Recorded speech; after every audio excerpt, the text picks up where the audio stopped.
it's taken, but and we're prepared to help. You know, we want to help. It's a terrible situation. The whole thing is terrible. It's been bad for many years, but it's great to hear you feel the same way that I do. We have to help on a humanitarian basis before we do anything. We have to get the kids fed. So we've been sending in a lot of food. A lot of the food that's been going there has been sent by the United States. I spoke yesterday with the president of the European Union, Ursula, who was terrific also on the subject, and she's going to play a big role also in helping us. So we have a good group of countries that are going to help with the humanitarian needs, which is food, sanitation, and some other things.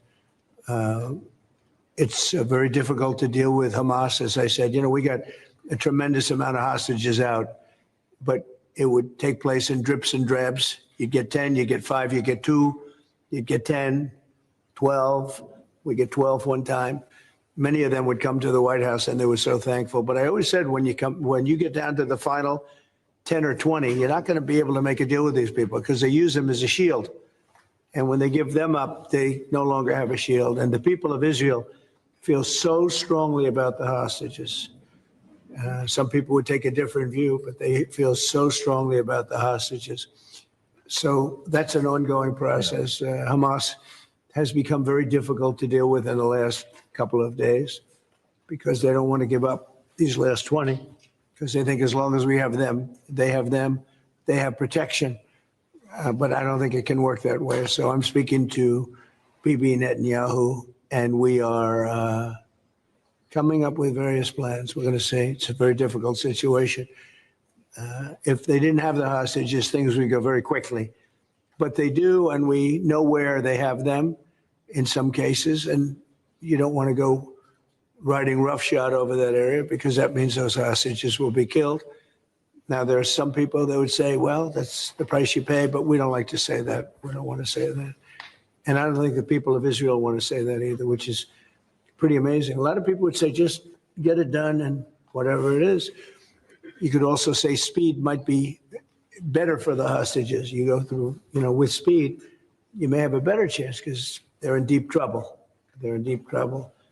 You saw October 7th, and you saw what the damage and the horror that they committed. People can't forget that. You know, they tend to forget it, but they can't forget. That was one of the most evil things I've ever seen. And you just cannot forget that. So we're very much involved. The Prime Minister's involved. I'm involved. And I think I can speak. We just signed a very big trade deal, the biggest of them all yesterday, right? And the European Union is very much involved in wanting to help with the Palestinians in terms of getting people fed. But the area of Gaza, another way of defining it is the area of Gaza. It's a very troubled place, and it has been for many, many years. It has been for many decades. So it's not like this just happened. This has been going on for a long period of time. So that's it. Our hearts are in the right place. We have some good news because the recent war that you just saw, they just announced, I see, the newest of the 5, now this would be 6 that we've stopped. I've stopped 6 wars in the last, I'm averaging about a war a month, but the last 3 were very close together. India and Pakistan and a lot of them. Congo was just, and Rwanda was just done. But you probably know, I won't go into it very much because I don't know the final numbers yet. I don't know. Numerous people were killed, and I was dealing with 2 countries that we get along with very well, very different countries from certain standpoints. They've been fighting for 500 years, intermittently, and we solved that war. You probably saw it just came out over the wire, so we solved it through trade. I said, I don't want to trade with anybody that's killing each other, so we just got that one solved. And I'm going to call the 2 prime ministers who I got along with very, very well and speak to them right after this meeting and congratulate them. But it was an honor to be involved, and that was going to be a very nasty war. Those wars have been very, very nasty. So we've done a lot of good work. We've had great support from the Prime Minister anytime we needed help, anytime we needed any form of support. You've been there. We appreciate it very much. Absolutely. And we're going to continue onward. We do have to take care of the humanitarian needs on what they used to call the Gaza Strip. You don't hear that line too much anymore. You don't hear the Gaza Strip, but it is the Gaza Strip. And it's amazing that it's not being handled a little bit differently. We're going to set up food centers, and we're going to do it in conjunction with some very good people, and we're going to supply funds. And we just took in trillions of dollars. We got a lot of money, and we're going to spend a little money on some food. And other nations are joining us. I know your nation's joining us, and we have all of the European nations joining us, and others also have called, and they want to be helpful. So we're going to set up food centers and where the people can walk in and no boundaries. We're not going to have fences, and they can't. They see the food from 30 you would say yards away, and they see the food. It's all there, but nobody's at it because they have fences set up that nobody can even get it. It's crazy what's going on over there.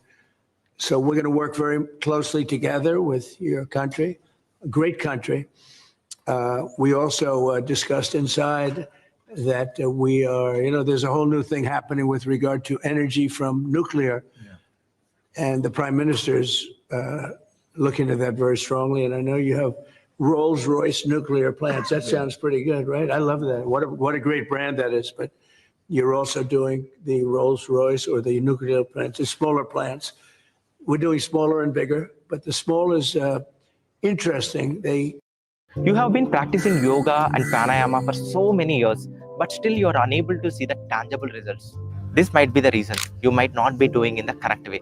People directly jump into pranayama without training their breathing muscles, without correcting their breathing patterns. This is the common mistake I have seen in so many of my students. If you are also somebody who is doing the same mistake, you may not get any results out of your practice. In case, if you're somebody who is seriously interested to improve your practice of yoga or breathwork or pranayama, I highly recommend you to join my Breath Flow Mastery Workshop, where I am going to evaluate your breathing patterns and suggest you some of the powerful breathing exercises and train your respiratory muscles, improve your breathing capabilities and deepen your breath, and tell you what are the mistakes you might be making while you're doing the breathing practices. By just correcting your breathing patterns, you can improve your overall health, reduce your stress, anxiety, worries, and strengthen your lungs, improve your immune system, and improve your sleep quality. If you are really serious about improving your practice, click the link below and join the workshop. See you there.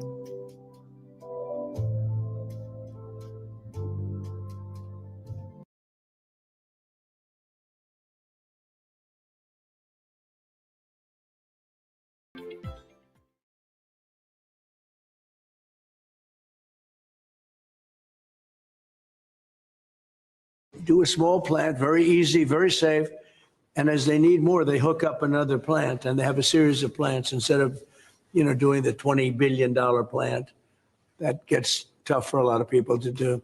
So we're just studying that. And it sounds like you're very far progressed, but that's a great thing you're doing on nuclear. We opened up nuclear about 2 months ago, and it's now safe and very inexpensive. No, we see civil nuclear as a big part of the future as we go to sustainable, independent energy. And I think that between the two of us, we can work very much more closely on this. And we've agreed that that's our ambition, that's our aspiration. And this is going to be a big part of the future when it comes to energy. And you can see in the last few years, energy has been weaponized. Prices have dictated both families and businesses across the United Kingdom, and therefore taking control of energy is a huge prize. So the more we can work together on this, the better. And small modular reactors are a very big part of the future here, and we've got great companies like Rolls-Royce involved in that. So I'm very much looking forward to working together with you, Mr. President. We'll do that. We'll do that. We're going up to your oil capital in a little while. We're going up to Aberdeen. That's called the oil capital of Europe.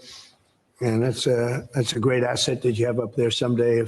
If they ever change their thinking on that, you have a great and valuable asset. There's a lot of valuable resources underground there, but that's a decision for you to make. But it's a very amazing place, and it is considered the oil capital of Europe. So it's another option that you have.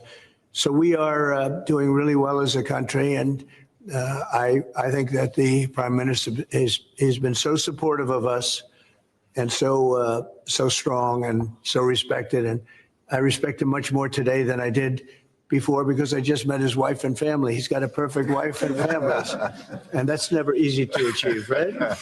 But I take no credit for that. But he's become a friend, and together we got a deal done that has not been able to be done.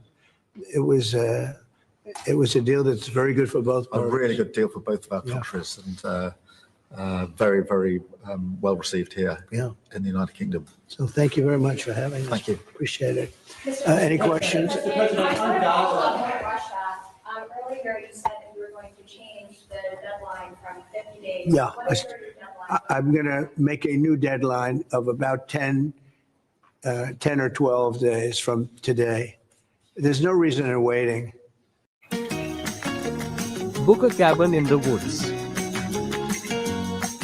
That's approved by the locals. Booking.com, booking.yeah.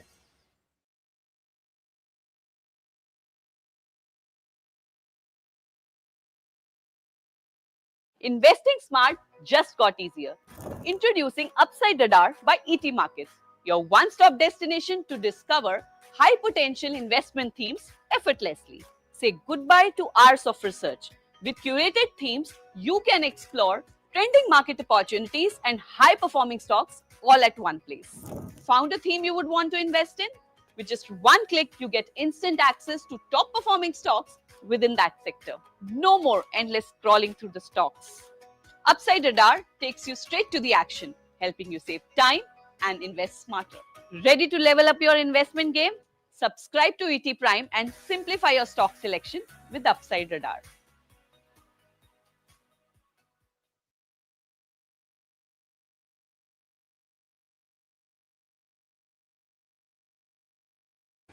There's no reason in waiting. It's 50 days. I want to be generous, but we just don't see any progress being made. Mr.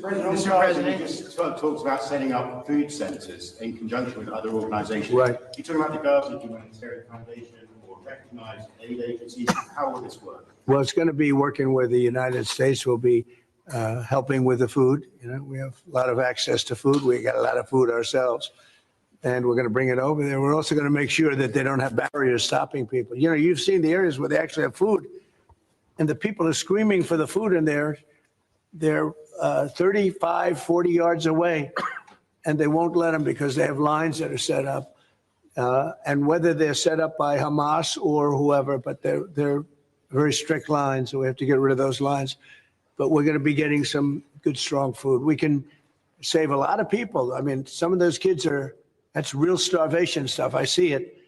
And you can't fake that. So we're going to be even more involved. We did some airlifts before, some airdrops, and the people are running for it.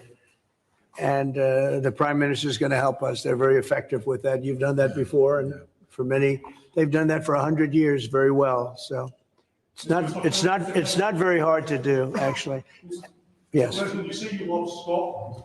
You're the most Scottish president ever in the White House. Is there a better deal to be done for Scotland, for Scottish industry, in the deal that you've done with the Prime Minister? Whisky, for example. Well, I have great love for Scotland. You know, my mother loved Scotland, and she loved the Queen. I don't know, I might hurt myself by saying that the monarchists are going to like it. Some other people, but she loved the Queen. Whenever the Queen was on television, she wanted to watch. And she would come back religiously. She'd come back to Scotland once a year with my sister Marianne, primarily, and sometimes my sister Elizabeth also. But they love this part of the world. And, you know, we're talking about the Isle of Lewis. We're talking about serious Scotland. That's serious Scotland. There was no doubt about it.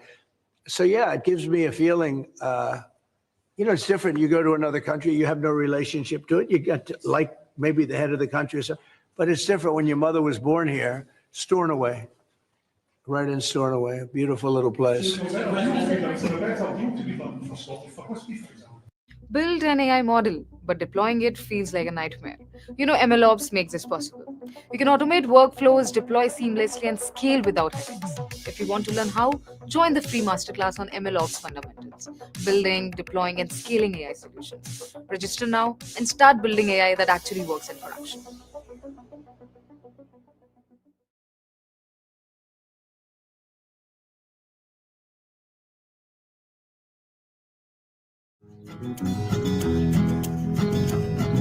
You can be serious and I can be mysterious. Share my feelings every day, but you just smile at me and say, Because of your love of Scotland, is there a better trade deal to be done for Scottish businesses like whiskey? Well, I assume when we do our trade deal overall, a lot of it comes to Scotland, I hope. Maybe all of it should go to It's a Scotland. very good deal for the whole United Kingdom. We've already achieved great things under the deal, and we'll achieve even more as we work together. A lot of it is Scotland. I mean, I do know that, but I mean, we're dealing with the UK, but a lot of it comes to Scotland. And, I was very particular. This is a part of the world I want to see thrive. It's going to thrive. Mr. President, back to Gaza. You talk about Hamas stealing food and stealing aid. What responsibility does Israel have for limiting aid to the region? And if I could ask a follow-up to the Prime Minister, what pressure can be put on Israel? Is that something that you and the United States could work on together? Israel has a lot of responsibility. They're hampered by the fact that you still have 20 hostages or so. And the people of Israel are very concerned about the 20 hostages. It's very interesting. You could say they could be more concerned about retribution than the 20 hostages, but they really want the 20 hostages to survive and live to make it. Many of the hostages came to my office in the Oval Office. And I was amazed I would ask them the question, was there any sign of love? Was there any sign of, when you were a hostage and you have all of these people from Hamas around you, sometimes 100, sometimes 10, sometimes 2, but you're a hostage and you're being stored in a pipe. It's not even really, a cave, or it's a pipe, a little pipe. And some said they didn't think they were going to make it because they were losing air. There wasn't enough air, and they'd open up the pipe just in time, but they didn't do it on purpose. They just happened to open it. They got lucky. But I said, did they ever wink at you and say, like, don't worry, you're going to be okay? Did they ever give you some extra food, even if it was a piece of bread? Did they ever give you anything during that time? And some were there for 400 or 500 days now, right? It's a long time, a year and a half, more than that. And not one person said there was any love from anybody. In other words, you have hundreds of people. And you see it in the movies where somebody's a prisoner and somebody's helping. You even see it with Germany, where people would be let into a house and live in an attic in secret. You see signs of some. I said, did you see anything like, did they wink at you? Did they say, don't worry, you're going to be okay? I ask that question all the time. I've never received one answer that said, yeah, they really wanted to help. No, the hatred is just incredible. So, the access to food issue. What more can Israel do? Congress as well. Well, I think Israel can do a lot. I will say that Iran.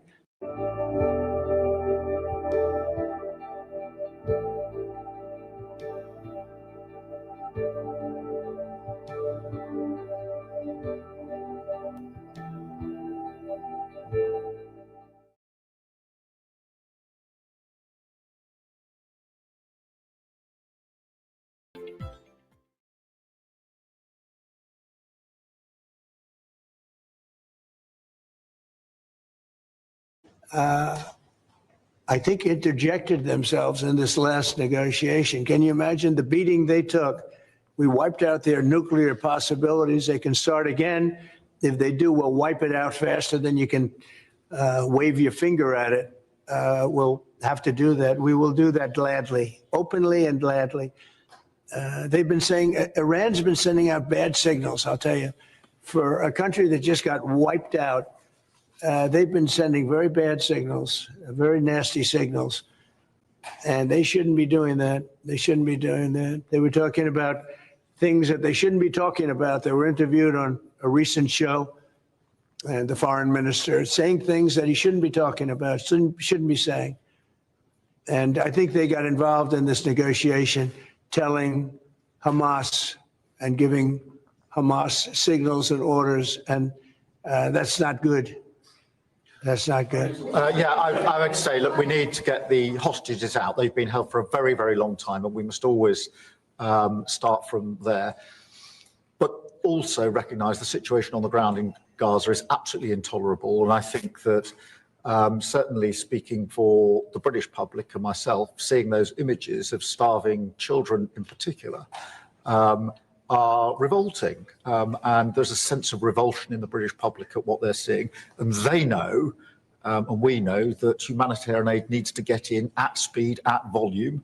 Yes, some could be airdropped, and we're working with others, with the US, with Jordan on that, but the trucks need to get in because that's the only way you can get the volume in. And we do thank the President for the work he's done to try to get to a ceasefire, which we desperately need, but also to put aid in to the region. There needs to be much more of that. We need to galvanise other countries in support of getting that aid in. And yes, that does involve putting pressure on Israel, because this is a humanitarian catastrophe now.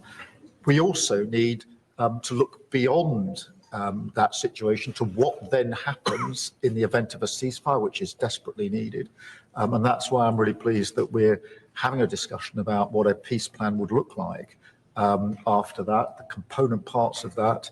And we have to be really clear at this point that Hamas can play absolutely no part in any future governance in Palestine and and in Gaza. And it's really important that we're clear about what triggered this, who took the hostages, and calling out Hamas for what they are, which is a terrorist organisation. But I think today the focus has to be on getting that humanitarian aid in. Will the UK avoid your pharmaceutical tariffs, and will it happen before August the 1st? Well, we'll be announcing on pharmaceuticals sometime in the very near future. We have a very big plan on pharmaceuticals. We want to bring a lot of the pharmaceuticals back to America.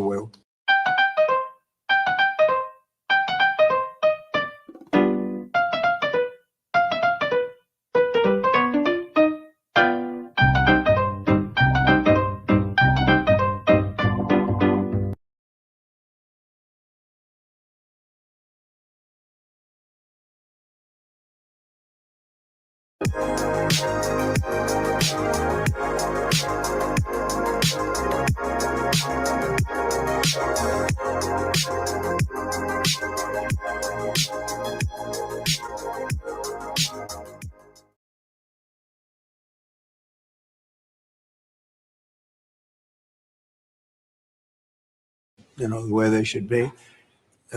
If you look at COVID, it sort of taught us a lesson. We were getting our pharmaceuticals from other countries. We almost didn't make any. We used to make them ourselves, and we're going to want to be making a lot of them ourselves, all of them in a sense. But you also have a good pharmaceutical business. We'll be dealing with you on pharmaceuticals also. And we certainly feel a lot better with your country working on pharmaceuticals for America than some of the other countries that were with the relationship we have. You would not use that as a cudgel. You wouldn't be using it as a block. But we're going to be announcing sometime very soon, I think, pharmaceuticals are our whole thing. And the companies know. And drug prices are going to be coming down very substantially in the U.S., very, very substantially. And that'll happen very soon. Mr. President, No, go ahead. Hold it. We can all sense your frustration with Vladimir Putin. Yeah. Do you think he's been lying to you about his intentions in Ukraine? Well, I don't want to use the word lying. All I know is we'd have a good talk. And it seemed on, let's say, 3 occasions, it seemed that we were going to have a ceasefire and maybe peace, and you divide it up and you do whatever you have to do, that obviously to get to the end. And all of a sudden, missiles are flying into Kiev and other places. And I say, what's that all about? I spoke to him 3-4 hours ago, and it looked like we were on our way. And then I'd say, forget it. and I'm not going to talk anymore. You know, this has happened on too many occasions, and I don't like it. I don't like it. Successful social media sites. There are new powers here to censor your site.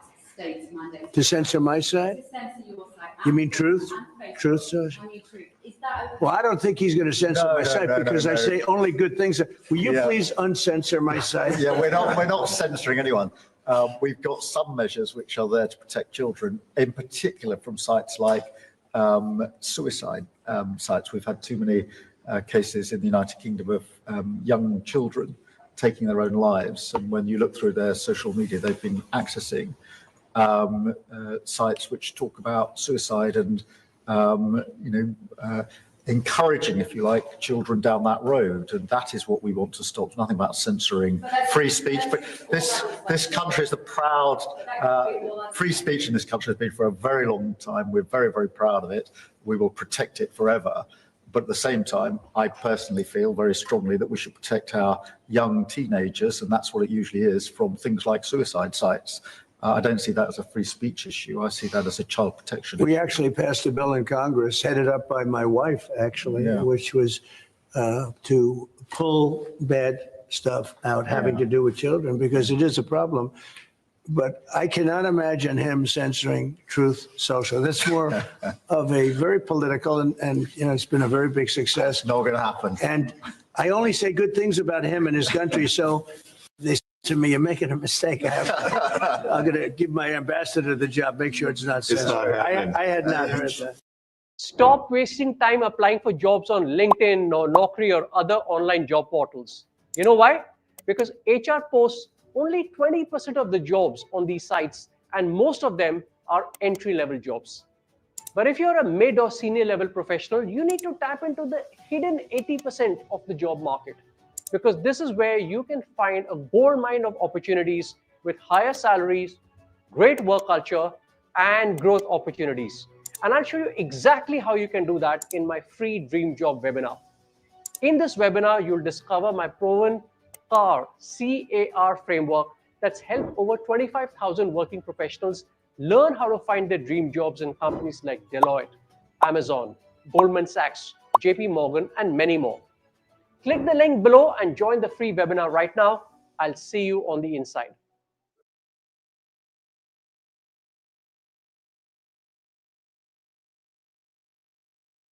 तो this is the second car we are selling. से पहले जो हमने गाड़ी बेची थी उसमें time बहुत लगा था, काफी इश्यूज भी आए थे। With Spinny the experience was amazing, it was seamless, it was so easy to contact them, the paper work was done thoroughly, there was no issue in payment also.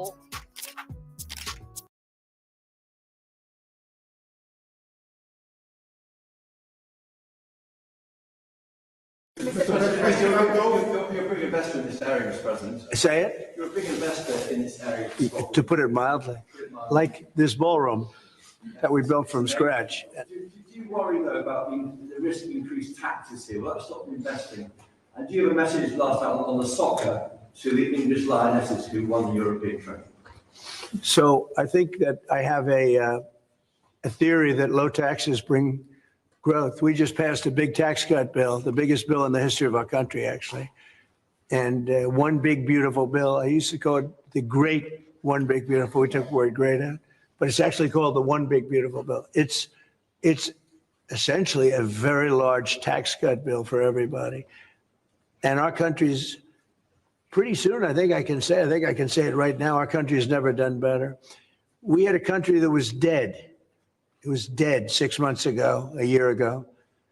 Leaders from NATO, we had a very successful meeting at NATO. Your prime minister was there. It was an unbelievable love fest with all of those countries. And they agreed to go 5% and all the things.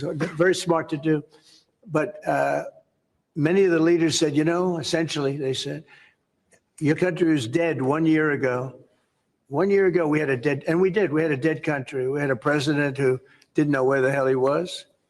We had horrible, horrible people running our country. I think they were sick people, actually, sick. You talk about censorship, those are big, that's all they did was censor, and they didn't know what to do. and they had high taxes. They wanted more tax, total censorship, transgender for everybody, men playing in women's sports, everything bad they wanted, and they still do. That's what they still do. That's why they're down at 15% or something. I saw it today, the lowest that the other part of the Democrats have ever been. But no, I find that when you lower taxes, you get growth. I will say this, and the Prime Minister hasn't been here very long, in all fairness. I think he'll be a tax cutter. But I find that as we cut taxes, we did more business. You know, in my first tax bill, we cut taxes from 39% down to 22%. And we ended up at the end of the first year, when it was still a little raw, we ended up taking in much more revenue than we did at 39%. It was pretty amazing. And we're taking in a lot of revenue right now. And this was an additional tax cut. So I find, for whatever it's worth, tax cuts are very good. We've moved up the deadline. It's now 10 or 12 days. Is the sanction the same, that you're going to slap 100% tariff on anybody who does business with Russia? So what I'm doing is we're going to do secondary sanctions unless we make a deal. And we might make a deal. I don't know. You don't know. It's we've done so many peace deals. This is the one I started out with. And, you know, I know President Putin called me. He wanted to know if I could help him with Iran. I said, no, I don't need your help with Iran. I need your help with Russia. And so that's the one deal that continues to linger. And, you know, we're losing 5,000. They're losing. I'm not losing. You're not losing. But 5,000 Russian and Ukrainian kids a week are dying. And that's not mentioning the people that are dying also in towns where, you know, he's lobbing missiles into certain towns like Kiev. And he's got to make a deal. It's too many people are dying. It's a really bloody war. And the 5 is now, they're really telling me that number is obsolete. It's like 7. That's terrible. So you have 7,000 Russian and Ukrainian soldiers dying every single week for no reason whatsoever. So you would think, based on common sense, you would think he'd want to make a deal. We'll find out. Conversations with the Russians, reiterating this? In what? Reiterating this new pressure and deadline. Yeah, and we're going to have I mean, well, you're the press. I'm reiterating it to you. I'd say 10 to 12 days. I'll announce it probably tonight or tomorrow. But there's no reason to wait. If you know what the answer is going to be, why wait? And it would be sanctions and maybe tariffs, secondary tariffs. You know what a secondary tariff is. And look, the Russian economy, I don't want to do that to Russia. I love the Russian people. They're great people. I don't want to do that to Russia. But this thing, they're losing a lot of Russians. They've lost 1 million Russians. And that's the, sons. That's the sons and daughters of Russian families. They leave the house. They go, bye, mom, bye, dad. And then they get blown away. And Ukrainian, too. Look at Ukraine. It's a disaster what's happened there. But it continues to go on.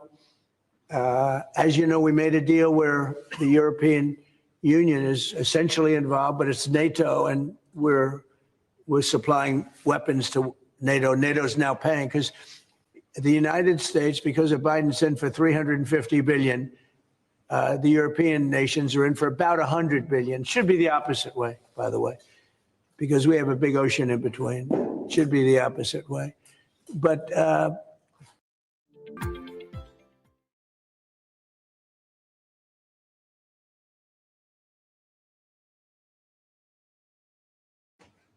I think that eventually something's going to happen. It should happen fast. So many people are dying. When I settled out with Congo and Rwanda, they lost almost 8 million people. And it just made so much sense. And if I didn't get involved, they wouldn't have done it. They weren't even thinking about settling it. It was just going on forever. And nobody could go into those territories because they'd get killed. They'd get killed. And now they have I hear it's a whole different ballgame. We settled it. This is one that should be settled. Russia, Ukraine. This is one that really should be settled. Mr. President, Scotland's First Minister has today set out his plans for a second referendum on Scottish independence.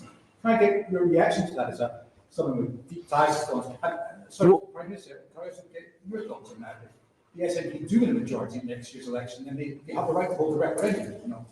Well, I don't want to get involved in your politics. We got enough politics of our own. I will say that I predicted what was going to happen the last time. You remember, I was opening the first course over at Aberdeen, and I was over here, and at the same time, and they asked me that question. I made a prediction. It was the day before the vote, and I made it correct. I like to be correct, but I made a correct prediction. I don't know. I do say that when they made that deal, somebody said that it was, and I remember this very distinctly. I said, could they do this all the time? There was a little bit of a restriction, like 50 or 75 years before you could take another vote, because, you know, a country can't go through that too much. I don't know the First Minister, but I've heard great things about him. I've spoken to him. I hear very good things about him, and I'm meeting him today.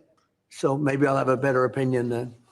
And let me answer that straightforwardly, because I believe in a stronger Scotland, in a better United Kingdom. And I think that at a time like this, when it's quite clear that there's uncertainty and volatility around the world, the strength of the United Kingdom together is very important for all four nations, very important for Scotland.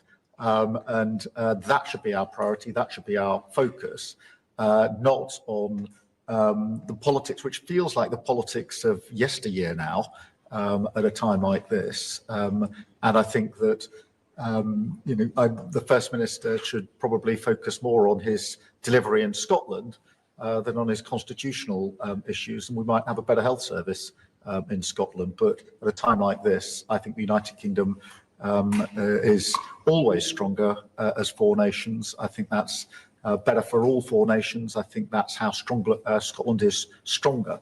Look at the deal that we've been able to do with the United States, a really important deal that we made just months ago. That is what the United Kingdom can do when we act as a powerful set of four nations together, and there are very many other examples. Mr. President, you toured the Federal Reserve last week. And I did. This week, do you think your visit has inspired a potential rate cut, or how do you see things shaping out? Oh, it's interesting. I did tour it. I toured the building. And if you looked at this building, if you came here like 14, 15 years ago, we've had it a long time. It's been an honor to have Turnberry. But I was on much more opulent walls, ceilings, floors. We had to do this. And we did a very great job. I mean, you see how beautiful it is inside. Everything was saved. Everything was preserved. We had ceilings that were in bad shape. They were falling down. You know, it's very old. Wasn't properly maintained. Now it's brand new and beautiful. And we saved everything. If you really think here, you took a look and you were sort of commenting the coloring. Now, this is a brand new building. But if you look outside, it's equally opulent and beautiful. And we didn't do that by spending, hundreds of millions of dollars in surrounding a railing underneath an area that you're painting. I mean, I've never seen anything like it. Brand new, beautiful plywood, very expensive, wrapped around a figurine or a railing to preserve it. But you don't have to do that. You can just wrap a cloth, they call it a blanket. And you don't even have to do that if you're careful when you're doing the ceiling. But I don't know what they did. They'd take down a ceiling and put up a new ceiling. And the new ceiling had no opulence to it. Or they'd fix the ceiling. But I would say that all I need is a good plaster and a can of paint. And, they spent $3.9 billion. And I spent a lot of money too, but it's I'd say 3.8 billion less, meaning I spent probably $100 million making this place incredible. And you were saying a lot of that was local trades. I used local We were trades. looking at the windows, I think, in the next room. I had local trades do a lot of this. We have the most opulent windows next door, and I had a choice. Do I take them out? And, they've suffered through 125 years of storms. You have very big storms in this area. when you have a storm, you have a storm. We do it properly. And they made it, barely, but they were in bad shape. So I had some local people come up and we looked at them. You have some great craftsmen here, I think is what you're getting at. And they said, sir, honestly, they've had it. We can copy it and do it much better. And they did. If you take a look at the windows in the various dining rooms, they're magnificent.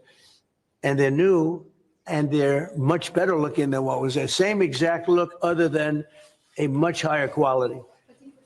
And they're local people. I use a lot of your local people. You have really great local tradesmen here, yes? But do you foresee a rate cut this week? Do you expect A rate cut, meaning a tax cut? No. Do you expect the Fed to cut rates this Oh, I think he has to. You had 11 cuts, you know? In Europe, they had 11 cuts.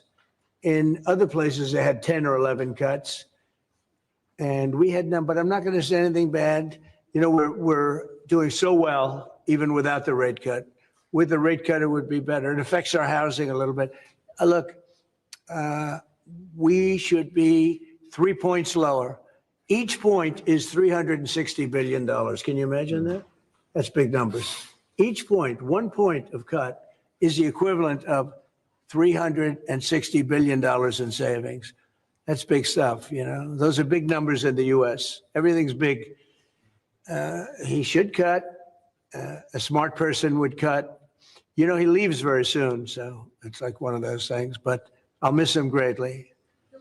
I'll miss him. In February, if I may, have you or will you enlist the Prime Minister in your effort to bring the open back to Turnberry? And Prime Minister, you described this beautiful course. Do you agree with the President that it's time to bring the open back to Book a cabin in the woods. That's approved by the locals. Booking.com, booking.yeah.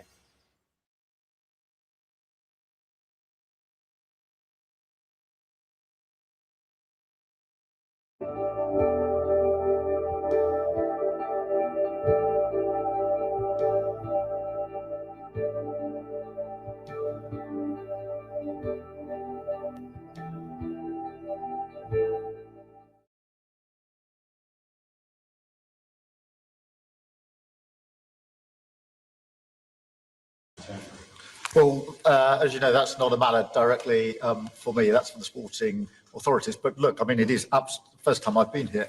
It's absolutely magnificent, both inside and out, and looking at the courses itself and the building. It's incredible. But the decision on the Open is not a decision for me, as you'll understand. I should just pick up on the earlier question, because I, for one, will say congratulations to the Lionesses. Last night, our women's football team won the Euros, well, defended the Euros, I should say. It's a big story. Which was a really big success, and the mental and physical resilience that they showed was quite incredible. So it's a big deal. There's a lot of bunting out today and tomorrow to celebrate them bringing that cup home. Did you get a chance to do any planning for the upcoming state visit? And I mean, how is that going to work? Where would you stay? And anything about this? Well, I'm looking forward to it. It's never been done before, twice. We had our original at Buckingham Palace, and now I guess we're going to Windsor. Yeah. And it's never been done. And I'm a big fan of King Charles. I've known him for quite a while. He's a great guy, great person. He looks really well to me. He looks great. So we look forward to coming over. It's going to be. It was one of the most beautiful evenings I've ever seen. I hate to say it, but nobody does it like you people in terms of the pomp and ceremony. And I look forward to being here with the ambassador. Our ambassador is a very, very successful man who just wanted to do this. And I said, how are you going to be able to do that? And he's so committed to, you know, the relationship between the countries. But he's a very great guy and a very, very successful man. So I very much thank you for doing this. Thank you for the honors. Mr. President, will you go to London, or are you worried it's no longer London? About what? Will you visit London during the state visit? I will. I'm not a fan of your mayor. Why not? I think he's done a terrible job, the mayor of London. But a nasty person. I think he's done. I think he's a friend of mine, actually. No, I think he's done a terrible job. But But I would certainly visit London, yeah. Would you like Nigel? So MP Nigel Farage has asked Parliament to be recalled when he's there. Well, I like Nigel. I mean, Nigel, as you know, is a friend of mine. Nigel's done very well. He's a friend of mine. And Keir's a friend of mine. Would you recall Parliament so that the President can talk to MPs? Well, Parliament's in recess at the time, but look, I do want to be clear. This is an unprecedented and very special state visit. This has never been done before, and there'll be many elements of it that have never been seen before. So this is going to be a historic occasion, and we're all very much looking forward to it. And I was very, very pleased to be able to put forward the invitation when we were at the White House earlier this year. So this is not just a state visit. They're always incredible occasions, and this is an unprecedented second state visit. So you can imagine just how special that's going to be. The fact that it's never been done before, and that's because it's non-consecutive, and it's the only reason it could be, made it even more interesting, frankly. So it's going to be great. And being with Charles and Camilla and everybody I've gotten to know because of 4 years and now 6 months, gotten to know a lot of the family members. They're great people. They're really great people. And in that sense, I think that the UK is very lucky. You can have people that weren't great people. I don't know if I'd say that, but you could have people that weren't. But we're very lucky to have our royal family. They're absolutely fantastic. So we really look forward to that. As far as Parliament, if he wants me to speak in Parliament, I'll do it. Okay, but it doesn't have to be then. It could be some other time. Maybe we should save it for another time. We'll let the one visit speak for itself. But anytime, if I could be helpful, I would certainly do it. Thank you. Mr. President, with the EU deal, alternatives are you considering to get the hostages out if there's no ceasefire deal? Well, there are a couple of alternatives. Some are pretty strong, but the most sensible alternative is talk and negotiation. But I said a long time ago, at a certain point, they're not going to be talking because they're going to lose their shield. The hostages are a shield for them. They did horrible things on October 7th. And the hostages are a shield. And I said, you're going to get down a number, and the number is going to be at a point where you're not going to be able to get them back unless you're going to be very energetic, or to put it a different way, unless you're going to be very ruthless and violent. It's a bad situation to be in, very bad. Mr. President, with the EU deal last night, you talked during the campaign about President Putin respecting you and not helping you have a relationship with him. Do you still feel that way, that he respects you, considering the conversations you've had that have been really nice? Yeah. I've always gotten along with President Putin. I have had a great relationship with him. And he went through the Russia hoax too. I mean, it was, we used to talk about it. We used to say, it's too bad we really can't do anything between our country. Because if we did, they'd say, look, I was tough on